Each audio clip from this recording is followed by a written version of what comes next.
بسم اللہ الرحمن الرحیم۔ حضور صلی اللہ علیہ وآلہ وسلم کی عزت اور تعظیم کرنا۔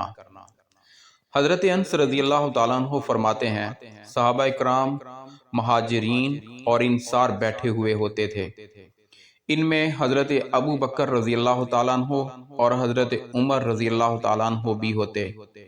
حضور صلی اللہ علیہ وآلہ وسلم ان کے پاس تشریف لے آتے تو حضرت ابو بکر رضی اللہ تعالیٰ عنہ اور حضرت عمر رضی اللہ تعالیٰ عنہ کے علاوہ اور کوئی بھی حضور صلی اللہ علیہ وآلہ وسلم کی طرف عظمت کی وجہ سے نگاہ نہ اٹھاتا۔ یہ دونوں حضرات آپ کی طرف دیکھتے اور آپ ان دونوں کی طرف دیکھتے۔ دونوں حضور صلی اللہ علیہ وآلہ وسلم کو دیکھ کر مسکراتے اور حضور صلی اللہ علیہ وآلہ وسلم انہیں دیکھ کر مسکراتے، کیونکہ حضور صلی اللہ علیہ وآلہ وسلم کو ان دونوں حضرات سے بہت تعلق اور بہت زیادہ مناسبت تھی۔ حضرت اسامہ بن شریک رضی اللہ تعالیٰ عنہ فرماتے ہیں، ایک مرتبہ ہم لوگ حضور صلی اللہ علیہ وآلہ وسلم کے پاس ایسے سکون سے بیٹھے ہوئے تھے کہ گویا ہمارے سروں کے اوپر پرندے بیٹھے ہوئے ہوں، یعنی بالکل حرکت نہیں کر رہے تھے، کیونکہ پرندہ ذرا سی حرکت سے اڑ جاتا ہے۔ ہم میں سے کوئی آدمی بات نہیں کر رہا تھا کہ اتنے میں کچھ لوگ حضور صلی اللہ علیہ وآلہ وسلم کی خدمت میں حاضر ہوئے اور انہوں نے پوچھا، اللہ کے بندوں میں سے کون اللہ کو سب سے زیادہ محبوب ہے؟ حضور صلی اللہ علیہ وآلہ وسلم نے فرمایا، ان میں سے سب سے اچھے اخلاق والا۔ حضرت اسامہ بن شریک رضی اللہ تعالیٰ عنہ فرماتے ہیں، میں نبی کریم صلی اللہ علیہ وآلہ وسلم کی خدمت میں حاضر ہوا تو آپ کے صحابہ آپ کے ارد گرد ایسے سکون سے بیٹھے ہوئے تھے جیسے ان کے سروں پر پرندے بیٹھے ہوئے ہیں۔ حضرت برا بن عازب رضی اللہ تعالیٰ عنہ فرماتے ہیں، میں کسی چیز کے بارے میں حضور صلی اللہ علیہ وآلہ وسلم سے پوچھنے کا ارادہ کرتا، لیکن حضور صلی اللہ علیہ وآلہ وسلم کی ہیبت کی وجہ سے 2 سال بغیر پوچھے گزار دیتا۔ حضرت عامر بن عبداللہ بن زبیر رضی اللہ تعالیٰ عنہ فرماتے ہیں کہ ان کے والد حضرت عبداللہ بن زبیر رضی اللہ تعالیٰ عنہ نے انہیں یہ قصہ سنایا کہ وہ حضور صلی اللہ علیہ وآلہ وسلم کی خدمت میں گئے۔ حضور صلی اللہ علیہ وآلہ وسلم اس وقت پچھنے لگوا رہے تھے۔ فارغ ہونے کے بعد حضور صلی اللہ علیہ وآلہ وسلم نے فرمایا، اے عبداللہ، یہ خون لے جاؤ اور ایسی جگہ ڈال کر آؤ جہاں تمہیں کوئی نہ دیکھے۔ حضور صلی اللہ علیہ وآلہ وسلم کے گھر سے باہر آ کر میرے والد نے وہ خون پی لیا۔ جب حضور صلی اللہ علیہ وآلہ وسلم کی خدمت میں واپس پہنچے تو حضور صلی اللہ علیہ وآلہ وسلم نے ان سے پوچھا، اے عبداللہ، تم نے خون کا کیا کیا؟ انہوں نے کہا، ایسی چھپی ہوئی جگہ میں ڈال کر آیا ہوں کہ مجھے یقین ہے کہ لوگوں میں سے کسی کو پتہ نہ چل سکے گا۔ حضور صلی اللہ علیہ وآلہ وسلم نے فرمایا، شاید تم نے اسے پی لیا ہے۔ انہوں نے کہا، جی ہاں۔ حضور صلی اللہ علیہ وآلہ وسلم نے فرمایا، تم نے خون کیوں پیا؟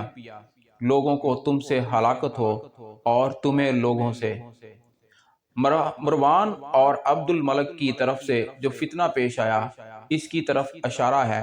حضرت ابو موسیٰ کہتے ہیں کہ حضرت ابو عاصم نے فرمایا، لوگوں کا خیال یہ تھا کہ حضرت عبداللہ بن زبیر میں جو اتنی زیادہ طاقت تھی وہ اس خون کی برکت سے تھی۔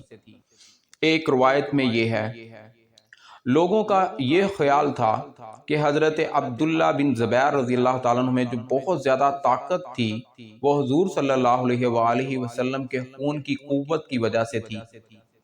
حضرت عبداللہ بن زبیر رضی اللہ تعالیٰ عنہ کے غلام حضرت کہسان رضی اللہ تعالیٰ عنہ کہتے ہیں، حضرت سلمان رضی اللہ تعالیٰ عنہ حضور صلی اللہ علیہ وآلہ وسلم کی خدمت میں حاضر ہوئے تو دیکھا کہ حضرت عبداللہ بن زبیر کے پاس ایک تسلا ہے جس میں سے کچھ پی رہے ہیں۔ اسے پی کر حضرت عبداللہ حضور صلی اللہ علیہ وآلہ وسلم کی خدمت میں آئے۔ حضور صلی اللہ علیہ وآلہ وسلم نے فرمایا، کام سے فارغ ہو گئے؟ انہوں نے کہا، جی ہاں۔ حضرت سلمان نے کہا، یا رسول اللہ صلی اللہ علیہ وآلہ وسلم، کیا کام تھا؟ حضور صلی اللہ علیہ وآلہ وسلم نے فرمایا، میں نے اپنے پچھنے کا دھوون کے لیے دیا تھا۔ حضرت سلمان نے کہا، اس ذات کی قسم جس نے آپ کو حق دے کر بھیجا ہے، انہوں نے تو اسے پی لیا ہے۔ حضور صلی اللہ علیہ وآلہ وسلم نے فرمایا تم نے اسے پی لیا ہے؟ حضرت عبداللہ نے کہا جی ہاں۔ حضور صلی اللہ علیہ وسلم نے فرمایا کیوں؟ حضرت عبداللہ نے کہا میں نے چاہا کہ حضور صلی اللہ علیہ وآلہ وسلم کا خون مبارک میرے پیٹ میں چلا جائے۔ حضور صلی اللہ علیہ وآلہ وسلم نے حضرت عبداللہ بن زبیر کے سر پر ہاتھ پھیر کر ارشاد فرمایا تمہیں لوگوں سے ہلاکت ہو اور لوگوں کو تمہیں آگ نہیں چوبے گی، صرف اللہ تعالیٰ کی قسم پوری کرنے کے لیے پل صراط پر سے گزرنا پڑے گا۔ حضرت سفینہ رضی اللہ تعالیٰ عنہ فرماتے ہیں ایک مرتبہ حضور صلی اللہ علیہ وآلہ وسلم نے پچنے لگوائے اور فرمایا یہ خون لے جاؤ اور اسے ایسی جگہ دفن کر دو جہاں جانوروں، پرندوں اور انسانوں سے محفوظ رہے۔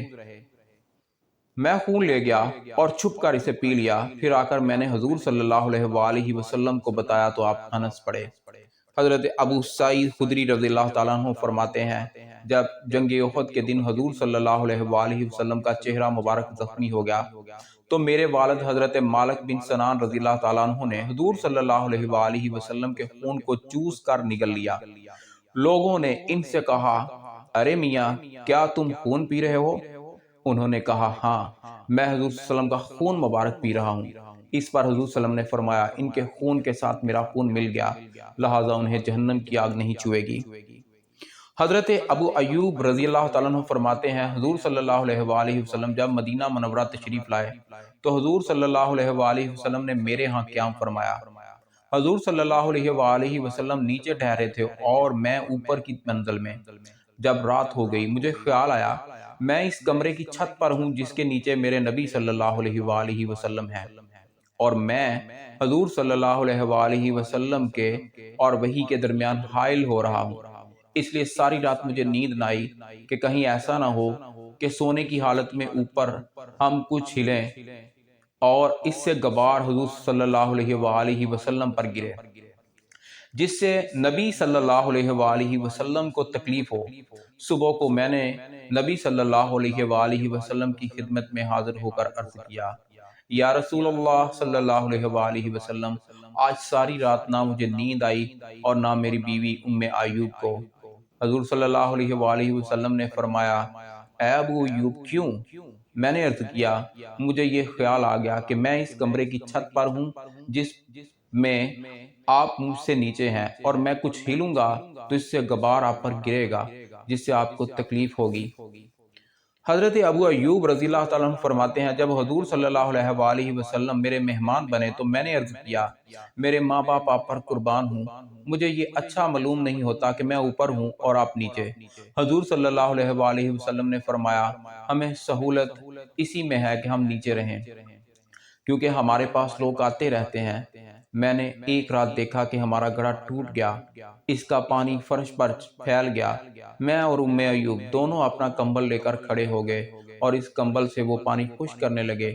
ہمیں یہ ڈر تھا کہ ہماری طرف سے کوئی ایسی بات نہ ہو جائے جس سے حضور صلی اللہ علیہ وآلہ وسلم کو تکلیف ہو، یعنی چھت سے پانی کہیں میرے نبی صلی اللہ علیہ وآلہ وسلم پر نہ ٹپکنے لگے۔ اس کمبل کے علاوہ ہمارے پاس کوئی اور لحاف بھی نہیں تھا۔ وہ کمبل گیلا ہو گیا اور ہم نے ساری رات جاگ کر گزاری۔ ہم کھانا تیار کر کے حضور صلی اللہ علیہ وآلہ وسلم کی خدمت میں بھیج دیا کرتے تھے۔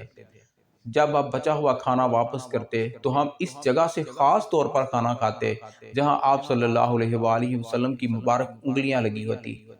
یوں ہم حضور صلی اللہ علیہ وآلہ وسلم کی برکت حاصل کرنا چاہتے۔ ایک رات آپ نے کھانا واپس کیا، ہم نے اس میں لہسن یا پیاز ڈالا تھا، ہمیں اس میں حضور صلی اللہ علیہ وآلہ وسلم کی انگلیوں کا کوئی نشان نظر نہ آیا۔ میں نے جا کر نبی صلی اللہ علیہ وآلہ وسلم سے عرض کیا ہم آپ کی انگلیوں والی جگہ سے برکت کے لیے کھانا کھایا کرتے تھے لیکن آج آپ نے کھانا ویسے ہی واپس کر دیا ہے، اس میں سے کچھ نہیں کھایا۔ حضور صلی اللہ علیہ وآلہ وسلم نے فرمایا مجھے اس کھانے میں سے لہسن یا پیاز کی بو محسوس ہوئی اور میں اللہ تعالیٰ سے مناجات کرتا ہوں، فرشتوں سے بھی بات کرتا ہوں، اس لیے میں نہیں چاہتا کہ میرے منہ سے کسی طرح کی بو آئے، لیکن آپ لوگ یہ کھانا کھا لو۔ ابو نعیم اور ابن عساکر کی روایت میں یہ مضمون یوں ہے میں نے عرض کیا یا رسول اللہ صلی اللہ علیہ وآلہ وسلم یہ کسی طرح مناسب نہیں ہے کہ میں آپ کے اوپر رہوں اور آپ بالا خانہ میں تشریف لے جائیں چلیں۔ اس پر حضور صلی اللہ علیہ وسلم نے فرمایا میرا سامان منتقل کر دو۔ چنانچہ آپ کا سامان اوپر منتقل کر دیا گیا اور آپ کا سامان بہت تھوڑا سا تھا۔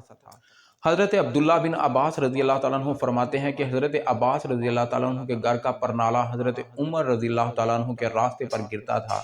ایک دفعہ جمعہ کے دن حضرت عمر رضی اللہ تعالیٰ عنہ نے نئے کپڑے پہنے۔